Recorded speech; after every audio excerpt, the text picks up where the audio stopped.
शिक्षा और स्वास्थ्य के क्षेत्र में भी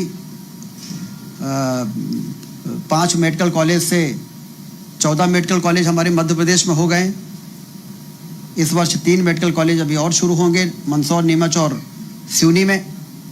अगले वर्ष 6 नए मेडिकल कॉलेज शुरू होंगे। उसके अगले वर्ष 2 शासकीय मेडिकल कॉलेज, और बाकी जितने ज़िले हैं हर ज़िले में एक मेडिकल कॉलेज होना चाहिए। इसके लिए पीपीपी मोड में डॉक्टर मोहन यादव जी की सरकार ने निर्णय लिया है कि हम निजी पूंजी निवेशकों को आमंत्रित करेंगे। तो 9 जिलों के पीपीपी मोड के टेंडर भी हमने निकाले हैं। लोग आएंगे, मध्य प्रदेश में निवेश करना चाहते हैं कई क्षेत्रों में, तो मेडिकल के क्षेत्र में भी निवेश करें। और शुरू में हम अपने जिला अस्पतालों को उससे अटैच करेंगे, बाद में अपने हॉस्पिटल बना के और उसको आगे बढ़ा सकते हैं। आयुष्मान योजना के अंतर्गत कई हम इस प्रकार से स्वास्थ्य के क्षेत्र में नए प्रयोग कर रहे हैं। 4 करोड़ से ज़्यादा आयुष्मान कार्डधारी हमारे मध्य प्रदेश में है। ये मोदी जी की 5 लाख रुपए तक के मुफ्त में इलाज करने की योजना का ये परिणाम है कि हेल्थ सेक्टर में भी एक नई क्रांति आई है। प्राइवेट सेक्टर के लोग अस्पताल खोल रहे हैं जो आम आदमी को राहत दे रहे हैं। दूर दराज इलाकों के भी हॉस्पिटल्स हैं, क्योंकि हमारे देश में अपना इलाज कराने वाले नागरिकों की संख्या ही इतनी कम थी कि अस्पताल और स्वास्थ्य का क्षेत्र कैसे आगे बढ़ सकता था। लेकिन मोदी जी ने ऐतिहासिक काम किया कि रिक्शा चलाने वाला, ठेला धकाने वाला, खेतों में मजदूर करने वाला 5 लाख रुपए तक का हेल्थ सिक्योरिटी कवर लेके चल रहा है। और अस्पताल चलाने वाले लोगों को मालूम है कि ये गरीब आदमी जरूर है, लेकिन अस्पताल अपना इलाज कराने के लिए सक्षम है। और उसके कारण तेज़ी से स्वास्थ्य के क्षेत्र में हॉस्पिटल्स बढ़े हैं। ये भारतीय जनता पार्टी की सरकार की नीति का ये परिणाम है कि इस क्षेत्र में एक क्रांतिकारी बदलाव हुआ है। आने वाले दिनों में इसको और आगे ले जाने की योजना है। 70 वर्ष से ज़्यादा लोगों को, चाहे वो गरीब हों, चाहे वो मध्यम वर्गीय हों, चाहे वो अमीर ही क्यों ना हो, लेकिन 70 वर्ष से ज़्यादा हैं, तो उनको भी आयुष्मान कार्ड में 5 लाख रुपए तक का मुफ्त में इलाज देने की सुविधा देने का ऐलान केंद्र की सरकार ने किया है। तो हमारे जो बुजुर्ग हैं, जो कभी कभी सोचते हैं कि बच्चे से भी अपने इलाज के लिए पैसा मांगने में जो संकोच करते थे, अब उनके जेब में भी आयुष्मान कार्ड रहेगा और वो कहीं भी बड़े से बड़े अस्पताल में जाके अपना इलाज करा सकेंगे। और अभी पिछले दिनों हमने जो संविदा कर्मी हमारे यहाँ हैं, आशा कार्यकर्ता हैं, सहायिका हैं और पंचायत सचिव हैं, रोजगार सहायक हैं, इनको भी 2 दिन पहले ही आदेश जारी कर दिया है कि उन सबको 5 लाख रुपए तक का आयुष्मान कार्ड से इलाज कराने की सुविधा दी जाएगी। शिक्षा के क्षेत्र में CM rise school 150, 1500 CM rise school, एक सीएम राइज स्कूल के इंफ्रास्ट्रक्चर और रिकरिंग और नॉन रिकरिंग कार्यों में खर्च के लिए, और उसमें 10 किलोमीटर तक के बच्चों को वाहन से लाना और पहुंचाना, क्वालिटी एजुकेशन जिस तरह से प्राइवेट पब्लिक स्कूल्स में होता है, उसी प्रिंसिपल पर मध्य प्रदेश की सरकार ने फैसला किया कि हम सीएम राइज स्कूल बनाएंगे, फिर दूसरे चरण में उसको और बढ़ाएंगे और सामान्य आदमी जो सरकारी स्कूल में पढ़ते हैं उनको हम क्वालिटी एजुकेशन देने की व्यवस्था करेंगे।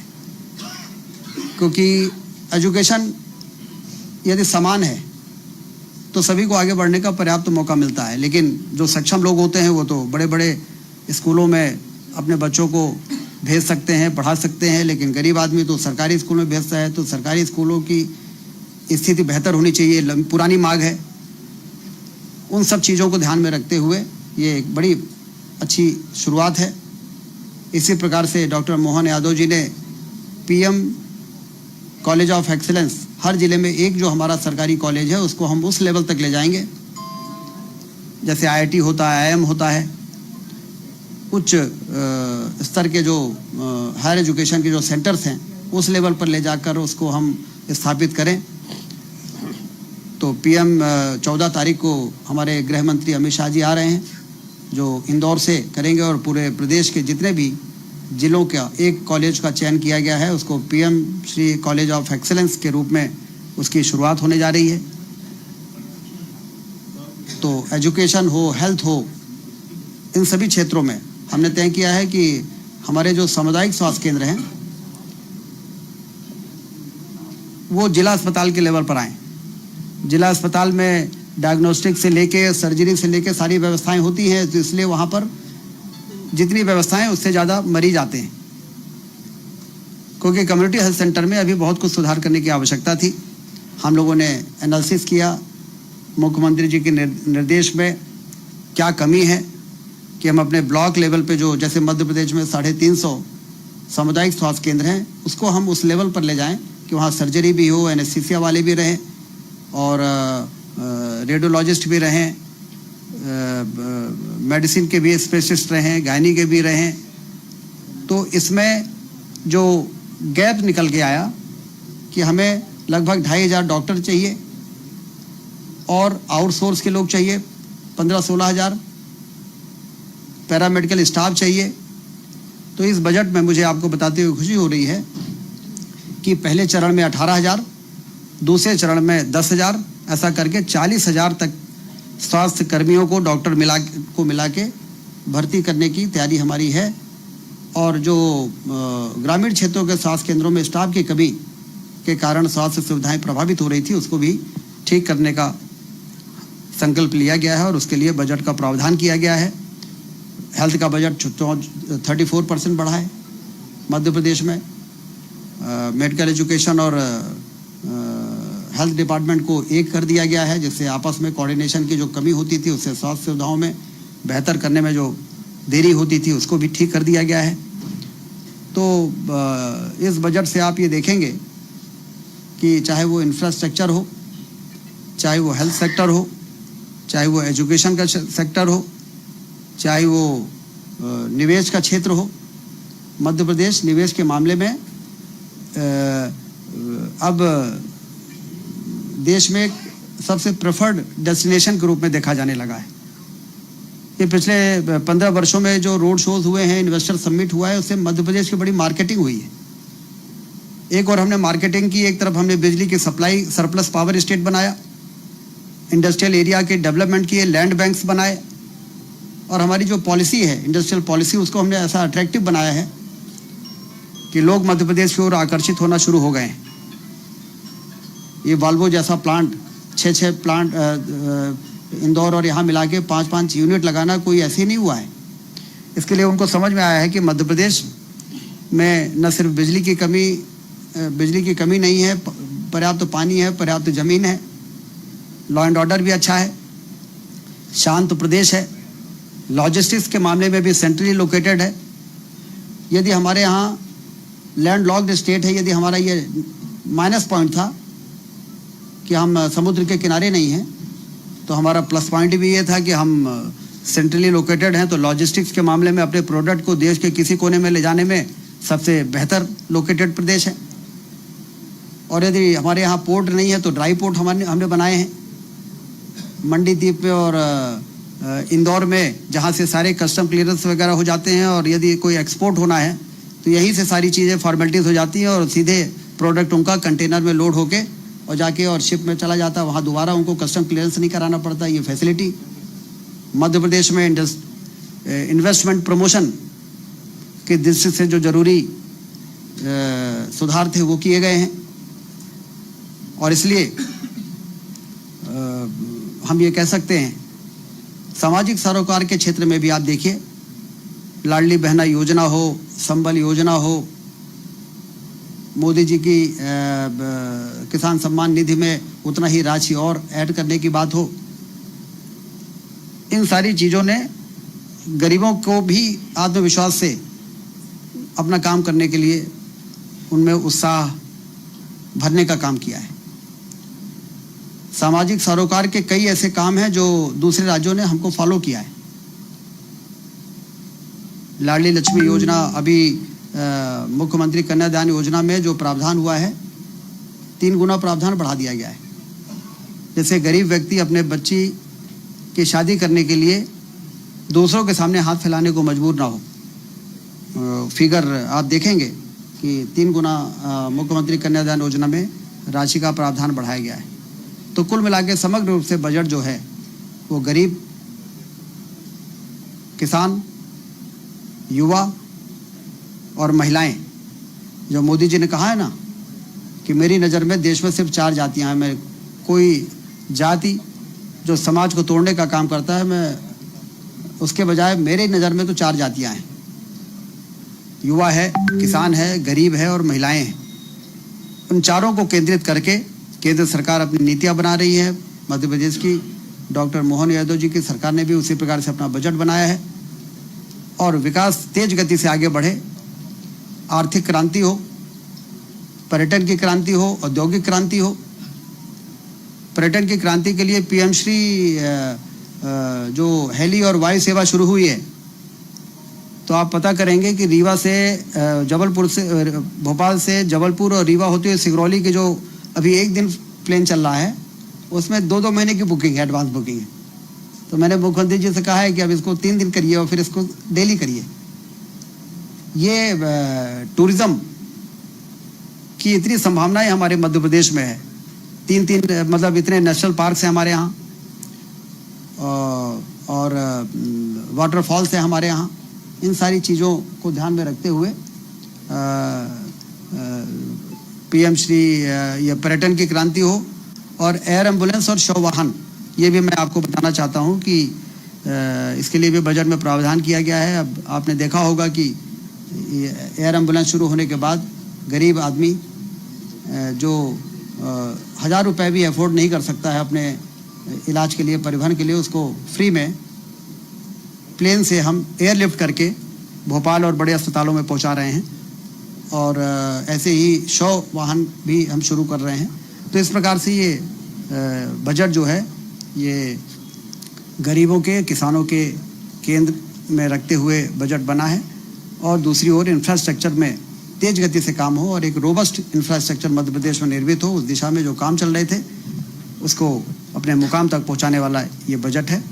यही सब जानकारियां देने के लिए आज आप सबको यहाँ पर बुलाया गया है। बहुत बहुत धन्यवाद। धन्यवाद भाई साहब। इसके बाद प्रश्नोत्तर के लिए आप अपने हाथ उठाएं। सबसे पहले योगेन जी। सर, आपने स्कूल एजुकेशन की बात करी, जिसमें सीएम राय स्कूल की आपने बात की, एक अच्छा इंफ्रास्ट्रक्चर तैयार कर रहे हैं, सारी चीजें कर रहे हैं, लेकिन अगर आप उसके डेटा पे जाएंगे और आप पता करेंगे तो बहुत सारे ऐसे डिस्ट्रिक्ट छोटा कुछ योजना लेकर के आए थे कि बच्चों को बस से स्कूल तक पहुंचाया जाएगा, लेकिन वहाँ पे अभी तक बस की सुविधा नहीं दी गई। ठीक। एक सवाल सर पूरा हुआ है, से लेकर के 10 ऐसे जिले हैं, आपकी रिपोर्ट ये कहती है कि करीब 10 जिलों के 552 स्कूल ऐसे हैं जहाँ पे मिड डे मील शुरू नहीं हो पाया। सीएम राय स्कूल का जो आपने बात कही, अभी बिल्डिंग्स भी बन रही हैं।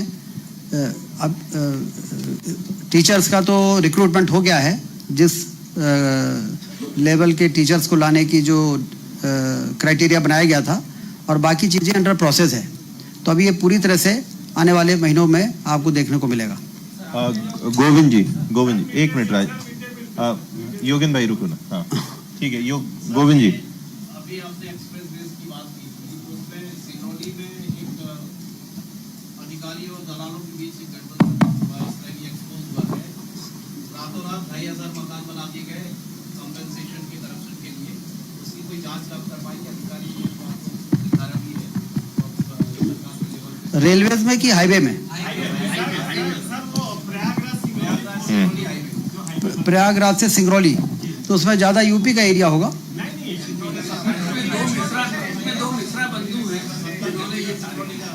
तो देखिए, आप ये निश्चिंत रहें कि इस प्रकार से यदि कोई गलत तरीके से मुआवजा लेने की कोशिश करेगा तो न सिर्फ उजागर होगा बल्कि उनको सजा भी मिलेगी।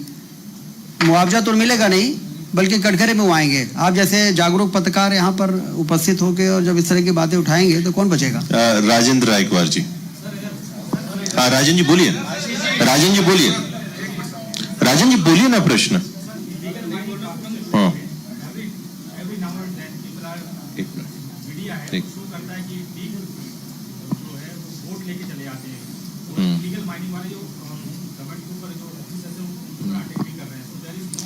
छोटा प्रश्न। हाँ। इलीगल माइनिंग में देखिए, मैं तो माइनिंग मिनिस्टर रहा हूँ 10 साल। जितना ज़्यादा कार्रवाई हमारी सरकार में हुई है इलीगल माइनिंग करने वालों के खिलाफ, उतनी उसके पहले कभी होती नहीं थी। तो इसलिए ये बात उजागर ही नहीं होती थी कि इलीगल माइनिंग हो रही है।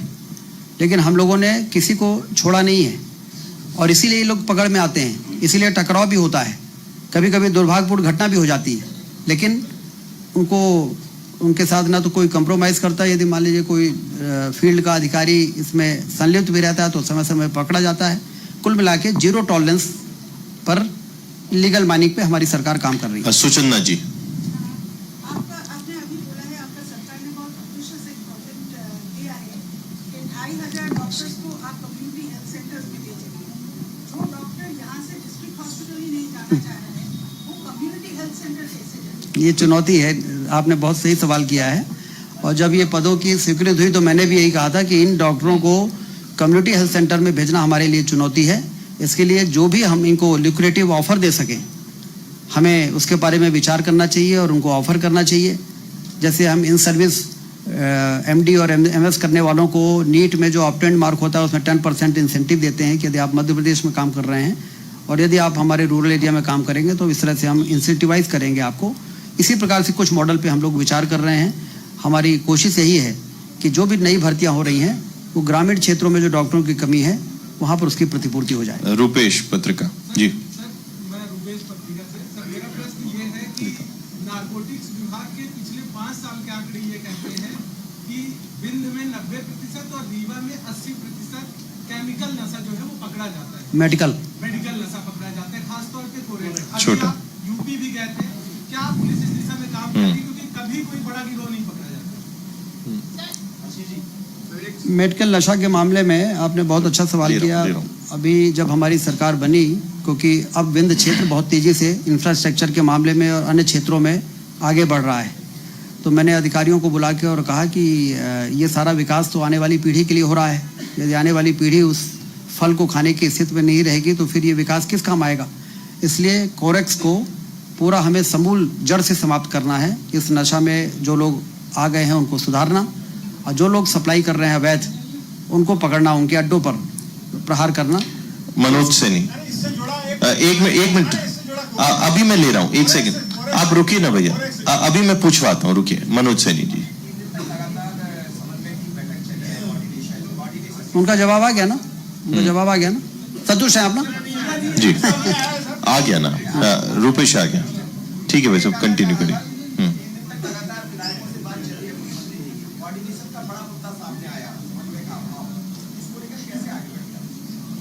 हमारे यहाँ तो ये समन्वय संगठन और जनप्रतिनिधि के बीच में समन्वय के लिए लगातार हमारी बैठकें होती हैं। यदि कहीं कुछ गैप है, कमी है, उसको हम लोग दूर करते रहते हैं।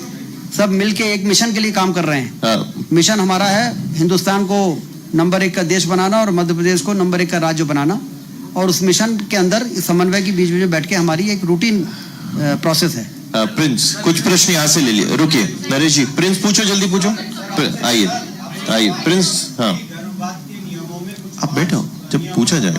बदलाव किया गया है तो गर्भपात को लेकर कितने निर्णायक होंगे और कितना उसका फायदा होगा। उसी में एक सवाल हो कि PM श्री पर्यटन सेवा एक बहुत है, अभी फेयर बहुत ज्यादा है। ठीक है आपके सुझाव पर विचार होगा। हाँ ठीक है।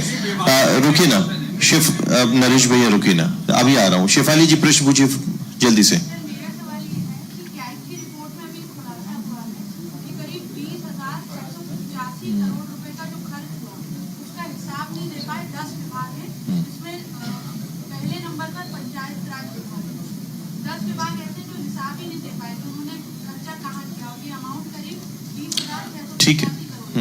ठीक है, इस पे ली जाएगी। इस पे संज्ञान लेंगे जो आपने कहा है। विनोद जी पूछिए। क्योंकि आशीष ये चाहते हैं कि जवाब बहुत छोटा होना चाहिए। विनोद जी जल्दी पूछिए। शेफाली जी हो गया ना?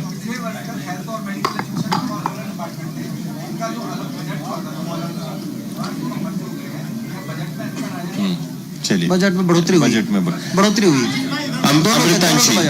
अमृतांशी 1 मिनट रुकिए भाई साहब, उस तरफ चलिए। हरिओम बैठो भाई साहब, अमृतांशी का प्रश्न आएगा। अमृतांशी हरिओम। हरिओम आप हाथ ले रहा हूँ अभी। अमृतांशी लो, जल्दी लो। इधर आ रहा हूँ, इधर से लेते हैं, 2 प्रश्न लेते हैं। हाँ, शिक्षा सरकार प्रोवाइड करने की कोशिश कर रही है। कृषि क्षेत्र से जुड़ी हुई शिक्षा आप लोगों ने आदेश भी जारी किए कि महाविद्यालय खोले जाएंगे। अभी प्रदेश में जहाँ कृषि शिक्षा चल रही है वहाँ पर कोई भी गाइडलाइन के अनुसार नहीं काम हो रहा है, ना फैकल्टी है, ना लैब्स है, ना वो जमीन है 15 हेक्टेयर की जहाँ पे प्रैक्टिकल होना चाहिए। तो किस तरीके से करेंगे? प्रावधान है, सब किए जाएंगे। ठीक है, इस पे इसमें कृषि मंत्री जी से चर्चा करके फिर आपको सारी जानकारी दी जाएगी।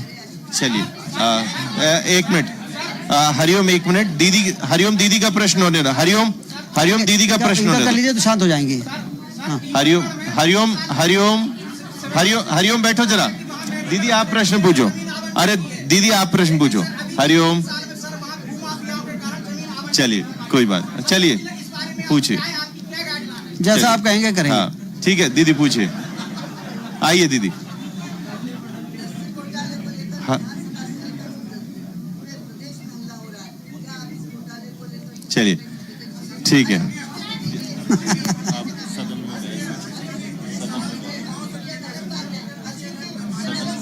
नहीं है ना आपके पास, आपको प्रश्न पूछने का मौका मिला, आपका उत्तर भी आएगा। बैठिए। इस मुद्दे पे सदन में बहुत डिटेल में चर्चा हुई है। सदन में बहुत डिटेल में चर्चा हुई है और मैंने देखा था आप सदन की वो पत्रकार गैलरी में बैठी हुई थी, तो आपको सब मालूम है। चलिए, बहुत धन्यवाद। सभी साथी स्वल्पाहार पे आमंत्रित है। आप सबकी उपस्थिति